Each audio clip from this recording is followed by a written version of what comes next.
श्री संभाजी महाराज की जय। आपण सर्व शिवभक्त गडावरती पायी मार्गाने मार्गस्थ झालो म्हणून या पालखी दरवाजाचा वापर केला। आपले एक शिवभक्त रोपवे आले म्हणून तो पलीकडचा गेट आहे त्याचं नाव आहे मीना दरवाजा। जरी रोपवेच्या अप्पर स्टेशनला उतरले असतील तरी त्यांना 128 पायऱ्या चढावा लागल्या असतील। 128 पायऱ्या चढल्यानंतर जो पहिला गेट आहे त्याचं नाव आहे मीना दरवाजा। राजांच्या राण्या सूर्योदय सूर्यास्त पाहिला पॅगबंद मेण्यामध्ये बसायच्या। पलीकडच्या गेटने त्याचं येणं जाणं चालायचं म्हणून त्याचं नाव होतं मीना दरवाजा। साहेब या दोन गेटच्या मध्ये ही आडवी जी भिंत तुम्हाला दिसते का, या भिंतीला संलग्न एकाला एक लागून 6 महल आहेत। राण्यांच्या महलाचा भाग म्हणून ओळखलं जातं। मग छत्रपती शिवाजी महाराजांना राण्या किती होत्या कोणाला माहित आहेत का? शिवरायांना राण्या होत्या 8। आज हिंदू धर्माच्या रीतिरिवाजाप्रमाणे एका राजाला एक राणी करायला परमिशन आहे। शिवरायाने 8 लग्न का करावं त्याच्या मागचं कारण होतं स्वराज्यात मावळ्यांची कमतरता होती। मोठमोठ्या घराण्यातल्या त्या मुली केल्या। प्रथमतः 8 राण्यांची तुम्हाला नावं सुद्धा ऐकवतो। सईबाई, सोयराबाई, काशीबाई, गुणवंताबाई, सगुणाबाई, सकवारबाई, लक्ष्मी राणींनी पोतारांचे। मी म्हटलं इथे तर फक्त 7 राण्या राहिल्या, मग छत्रपती शिवाजी राजांच्या 2 राण्या राहायच्या कुठे?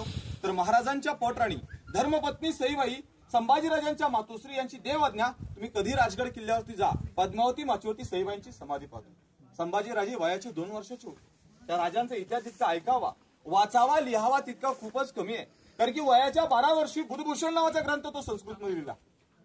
6 जूनच्या राज्याभिषेकाला गागाळ भट्टांकडून या झालेल्या चुका दुरुस्त करणारा एकमेव राजा ते म्हणजे धर्मवीर संभाजी महाराज। स्वतः 120 लढ्या कधी हारणारा एकमेव राजा ज्याचं वर्ल्ड ऑफ गिनीज बुकामध्ये नाव आहे ते धर्मवीर संभाजी महाराज। 32 वर्षाची कारकिर्दी आहे, परंतु त्यांनी बांधलेला एकच किल्ला होता तो आज सुद्धा कार्यरत आहे। मुरुड जंजिऱ्याच्या बाजूला जर पद्मदुर्ग नावाचा किल्ला पाहिला असेल तर आज सुद्धा तो इंडियन नेव्हीच्या ताब्यात आहे आणि इंडियन नेव्ही संभाजी महाराजांच्या पोस्टर समोरच पुष्प अर्पण करतं, गॉड ऑफ फादर म्हणून ओळखलं जातं। म्हणजे विचार करा त्या शंभूराजांना आईची माया किती वर्ष लावली? फक्त 2 वर्ष। राजांच्या 3ऱ्या राणी साहेब येताना तुम्हाला पाचडगाव लागलं का? 2 किलोमीटर पाठीमागे जर पाहिलं नसेल तर जाताना पहा। आऊसाहेबांचा 9 एकराचा वाडा। आऊसाहेबांना दम्याचा त्रास होता, गडाचा चढ उतार होणं शक्य नाही म्हणून पाचडगावमध्ये त्यांच्या सेवेला पुताराणी साहेबांना ठेवलं। बाकीच्या 6 राण्यांना 6 दालनाची रचना। मग महलात गेल्यावरती काय पाहू? महल भगवून पाहू नये। प्रत्येक वास्तूवरती छप्पर होतं, चौकोनी सागवणी खांब होते, बँगलोरी कुंभारनळीच्या कौलांचं छप्पर होतं, मध्यंतरी रंगीबेरंगी पैठण्यांच्या झालरी होत्या, ताव दिव्यांच्या पंत्या मशाळीचा उजेड होता। मग राणीच्या दालनामध्ये काय तर 2 चौहद्रे आहेत। पहिला हॉल, पाठीमागे राणीचा अंतःपुर म्हणजे त्या राणीचं बेडरूम, टॉयलेट रचना, थंड हवा खाण्यासाठी खिडकी। विचार करा एवढा मोठा महाल एका राणीसाठी होता। राणीच्या दालनासमोर आपण जिथे बसलात हे सर्वंट कॉटेज, नोकर चाकर शिपायांची घरं।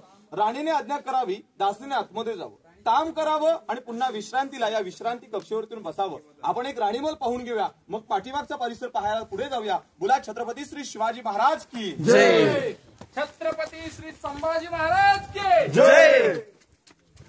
जुन्या काळात इकडे टॉयलेट रचना, मग आपण पुढचा परिसर पुढे पाहू। याच्यावरती हे होतं का? छप्पर। बरं ठीक आहे, मधून जॉईंट होतं हे अंतर्गत रस्ता।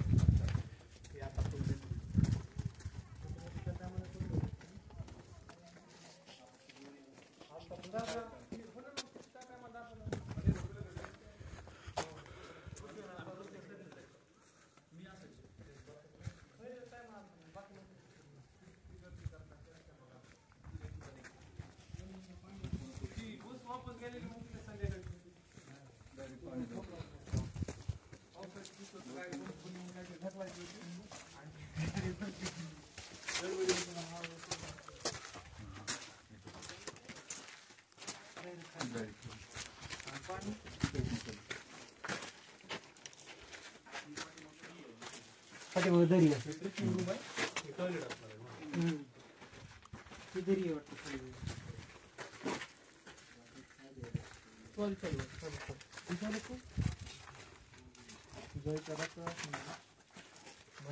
ठीक आहे।